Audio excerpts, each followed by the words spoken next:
As-tu déjà entendu cette théorie selon laquelle nous n'utilisons que 10% des capacités de notre cerveau? Eh bien, ce n'est pas vrai. On utilise presque 100% quasiment en permanence. Alors, qu'est-ce qui nous retient? Pourquoi ne pouvons-nous pas apprendre des langues plus rapidement, multiplier des grands nombres de têtes ou comprendre la physique quantique? Peut-être à cause de toutes les limites que nous, les humains, nous imposons à nous-mêmes. T'es-tu déjà dit « Je ne suis pas assez intelligent pour résoudre ce problème de maths » ou « Je ne suis pas assez bon pour entrer dans cette grande école ». Dès que tu dis ce genre de choses, tu te programmes à l'échec. Chacun d'entre nous est capable de faire tout ce qu'il veut.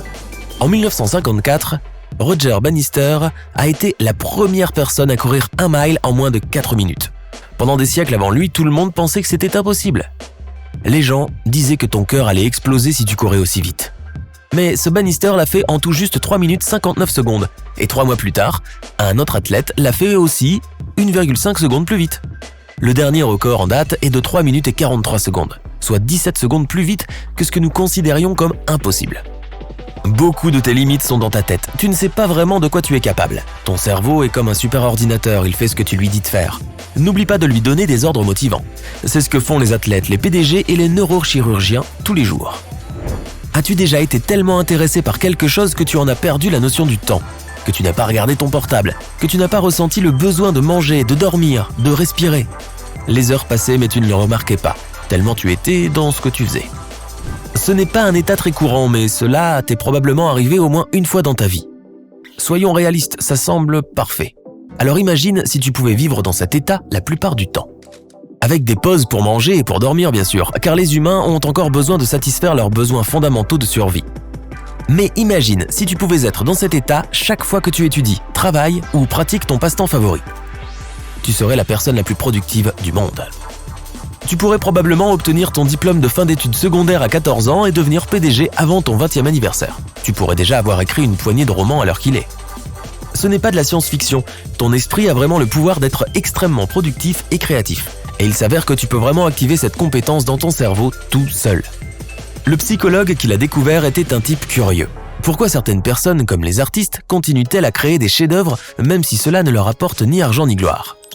Leur art les rend toujours heureux et ils ne souhaitent pas trouver un autre métier plus rentable. Le psychologue a commencé à interroger ces personnes. Finalement, un compositeur lui a dit que lorsqu'il écrit de la musique, il accède à un état mental où il ne souhaite plus rien au monde. Le simple fait de pratiquer son activité lui donne tellement de satisfaction qu'il n'a pas besoin de récompenses, d'argent, d'applaudissements, etc. D'autres personnes ont décrit exactement le même phénomène. Le psychologue l'a appelé le flow. Voici à quoi cela ressemble. Tu es complètement immergé dans ce que tu fais. Tu es tellement concentré sur ce que tu fais que tu ne te laisses pas distraire par quoi que ce soit. Tu es à 100% stimulé par ce que tu fais. La raison est en fait assez simple. Le cerveau humain ne peut percevoir que 110 bits d'informations par seconde. Par exemple, écouter une personne qui parle prend environ 60 bits.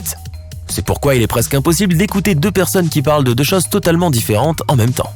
Mais ce que tu peux faire, c'est écouter quelqu'un et faire quelque chose de simple, comme écouter de la musique, regarder ton téléphone portable, répondre à des SMS, jouer avec tes cheveux, ou même simplement penser au temps qu'il fait. Lorsque tu atteins le flow, l'activité que tu pratiques occupe la totalité des 110 bits d'attention. Tu n'as donc plus rien à dépenser pour d'autres activités. Le monde autour de toi semble disparaître, tu ne fais même pas attention à tes besoins de base comme manger ou dormir. Par-dessus tout, tu te sens en confiance. Aucun doute ne te traverse. Tu peux le faire, quoi que ce soit, tu sais que tu en es capable. En outre, plus tu le fais, plus tu es inspiré. Tu perds la notion du temps. Les heures passent mais tu ne t'en aperçois même pas. Et tu ne te sens certainement pas fatigué. Quand tu lis un livre, les mots prennent vie. Quand tu joues de la musique, c'est comme si tu pouvais entendre ton instrument te parler. Quand tu cours, c'est comme si le monde entier autour de toi était en HD avec un son surround. Ça a l'air génial, mais comment l'activer? Tout dépend de 2 choses. La première est le niveau de challenge que tu ressens. L'autre est ton niveau de compétence. Selon le niveau de chaque facteur, tu vas exister dans un état différent. Mettons que tu fasses tes devoirs de maths de niveau CE1. D'accord, tu n'es pas Einstein, mais tu as des bases en mathématiques. Les devoirs sont trop faciles et ne présentent aucun défi, donc tu vas t'ennuyer. Maintenant, imagine que tu viens de décrocher un nouveau job. Tu as quelques compétences, mais ton patron te donne une tâche impossible dès ton premier jour. Cette fois, le défi est trop grand, alors tu commences à être anxieux. Le flow se situe quelque part entre les deux. C'est un niveau où tu as beaucoup de compétences, mais qui présente aussi beaucoup de défis. La mission est difficile, mais tu as confiance en tes aptitudes à l'accomplir. Voici les étapes que tu dois suivre pour te mettre dans ton propre état de flow. Choisis le bon moment. Pense au moment où tu es habituellement le plus productif. Peut-être tôt le matin, au milieu de la journée ou peut-être bien après minuit. Ce moment est différent pour chacun. Es-tu épuisé, triste, stressé, en colère ou affamé? Si c'est le cas, ça ne marchera pas. Assure-toi que tu es plein d'énergie et que tu te sens bien. Si tu ne l'es pas, tu vas continuer à être distrait. Range ton téléphone, éteins la télé et ferme la porte.